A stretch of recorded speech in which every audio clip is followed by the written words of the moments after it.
Hey guys, welcome to Roop's World. Myself Rupali and welcome back to day 3 of travel series.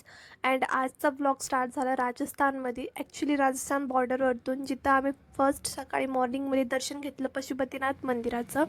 आजच्या दिवसात आम्ही 3 spot cover केले. पशुपतीनाथ मंदिर, Sanwariya Seth temple, Ajmer दर्गा and Chittorgarh फोर्टसुद्धा. अँड दोनदा मी आउटफिट चेंज केले आज. अँड हे बघा, हे आहे पशुपतीनाथ मंदिर. खूप सुंदर मंदिर आहे आणि एका मोठ्या मंदिराच्या आत भरपूर छोटे छोटे देवांचे मंदिर आहेत. शंकराचं मंदिर आहे, पशुपतीनाथ पिंड आहे, हनुमान मंदिर आहे अँड खूप सुंदर इंटेरियर आहे. मी राजस्थानमध्ये हे ऑब्झर्व केलं. सगळ्या मंदिराचे आतली इंटेरियर सुंदर आहे. अँड पशुपतीनाथ दर्शन केल्यानंतर आम्ही निघालो अरबली पॅलेस, जिथं आम्ही हॉटेल बुक केलं होतं आम्हाला राहण्यासाठी, जेवण्यासाठी. तिथं जाऊन आम्ही खाल्लं अँड फ्रेश झालो अँड निघालो सावरिया सेट मंदिराच्या दर्शनासाठी. मंदिरात खूप जास्त गर्दी होती. अँड सावरिया सेठ हे बिझनेसमॅनचे देवता आहेत. ज्या लोकांना बिझनेसमध्ये तरक्की पाहिजे नाही ती लोकं या मंदिरात नक्की जातात आणि राजस्थानी लोकं तर या देवाला खूप जास्त मानतात. खूप पैसे दान करतात त्यांच्या मंदिरात, तेवढाच दुप्पट पैसा त्यांना भेटतो. अँड हे आहे आमचे लेडीजचं ग्रुप पूर्ण. अँड 2-3 जेंट्ससुद्धा आहेत. अँड परत आम्ही आलो हॉटेलवरती. परत जेवलो, फ्रेश झालो अँड निघालो चित्तोडगड फोर्ट फिरण्यासाठी. अँड मी माझा आउटफिट चेंज केला जीन्स टॉपमध्ये, बिकॉज सगळीकडं मंदिरांचं दर्शन झाल्यानंतर आता फिरण्याचा टाईम होता. जीन्स वगैरे टॉप घालून मस्त रेडी झालो. तिथंही माझ्यासोबत छोटा स्कॅम झाला. जो मी नेमका आउटफिट ठेवला होता ना, तो लास्ट मोमेंटला चेंज झाला. अँड चित्तोडगड पोचल्यानंतर आम्ही गाईड केला होता. त्या गाईडने आम्हाला व्यवस्थित सगळं समजून सांगितलं.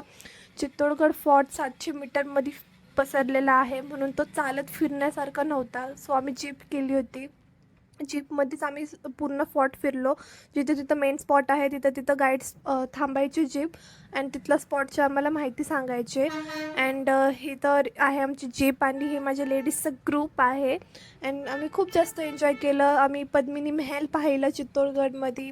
अँड जोहरचा कुंड पाहिला, जिथं जोहर केलं होतं. बट आता त्या जोहर स्थळावरती गार्डन बांधलेलं आहे.